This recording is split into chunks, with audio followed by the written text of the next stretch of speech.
semuanya, kali ini kita akan bahas 5 para wisata di Toraja yang mendunia. Jangan lupa subscribe, like, dan share. Oke, langsung saja. Burake, wisata religi Buntu Burake terletak sekitar 4 km dari pusat kota Makale, Tanah Toraja. Nama Buntu Burake semakin mendunia setelah di puncaknya berdiri patung Tuhan Yesus memberkati yang disebut tertinggi di dunia. Patung ini memiliki tinggi 40 meter menghadap kota Makale. Ikon wisata Tanah Toraja ini mengalahkan tinggi patung Kristus penebus di Brazil jika dihitung dari permukaan laut.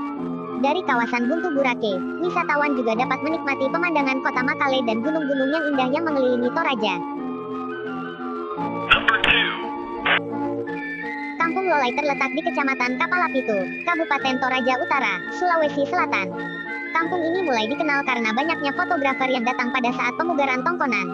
Puncaknya yang terletak di ketinggian 1.300 meter di atas permukaan laut membuat kampung ini mempunyai julukan negeri di atas awan. Lelah dalam perjalanan akan terbayar dengan suguhan panorama yang indah di sekitar Kampung Lolai. Meskipun perjalanannya melelahkan, tempat ini selalu ramai dikunjungi wisatawan. Karena pemandangannya yang indah, Kampung Lolai tak pernah sepi pengunjung loh. Ketekesu. Ketekesu merupakan desa wisata mendunia yang berada sekitar 5 km dari Rantai Pao. Di sini kami melihat banyak tongkonan, yaitu rumah adat Toraja berderet-deret dalam berbagai bentuk dan arsitektur yang sangat mengagumkan. Di bagian belakang desa wisata ini kami menjumpai tebing yang digunakan sebagai makam.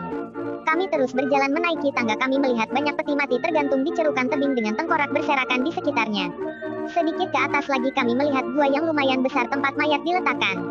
Sebuah tradisi pemakaman yang sangat unik. Tempat ini sangat mengagumkan tapi agak sulit dijalani oleh orang lanjut usia karena harus naik turun tangga di sekitar tebing. Londa. Londa terletak di Desa Sendan Uai, Kecamatan Sanggalangi, yang berjarak 7 km di sebelah selatan kota Makale, ibu kota Kabupaten Tanah Toraja dengan ketinggian 826 meter dari permukaan laut. Londa adalah salah satu objek wisata Toraja yang mendunia. Di dalam gua ini terdapat ratusan tengkorak dan ribuan tulang belulang yang sebagian sudah berumur ratusan tahun.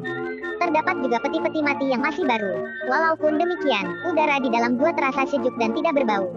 Gua Londa adalah kuburan pada sisi batu karang terjal. Salah satu sisi dari kuburan itu berada di ketinggian dari bukit, mempunyai gua yang dalam di mana peti-peti mayat erong diatur dan dikelompokkan berdasarkan garis keluarga. Di sisi lain, dari puluhan tahu-tahu berjejer di depan liang kubur. Londa memiliki 2 gua yang dapat dimasuki oleh pengunjung. Menurut gaib setempat bahwa 2 gua ini sebenarnya saling berhubungan, tapi pengunjung harus setengah merayap. Panjang gua ini sekitar 1000 meter.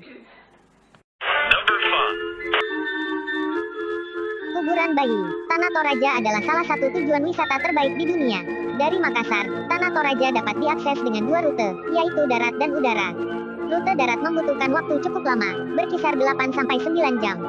Sedangkan rute pesawat dari Makassar menempuh waktu selama 50 menit. Namun, penerbangan hanya tersedia pada hari dan jam tertentu saja. Keindahan alam dan budaya leluhurnya yang dimiliki orang Toraja menjadi daya pikat tersendiri. Memasuki pusat kota Toraja, kamu akan disuguhkan kemegahan rumah-rumah tongkonan yang menjadi simbol kekayaan tradisi leluhurnya ini. Tidak berhenti sampai di situ. Kamu akan melihat berbagai hal unik dari upacara adat, kuburan batu, hingga kuburan khusus bayi. Ya, Toraja menjadi salah satu daerah di dunia yang meyakini kesakralan kematian bayi. Dikenal dengan sebutan Pasiliran, kuburan bayi yang berada di Kambira ini tidak boleh kamu lewatkan saat berlibur ke Toraja. Mengandung filosofi mendalam.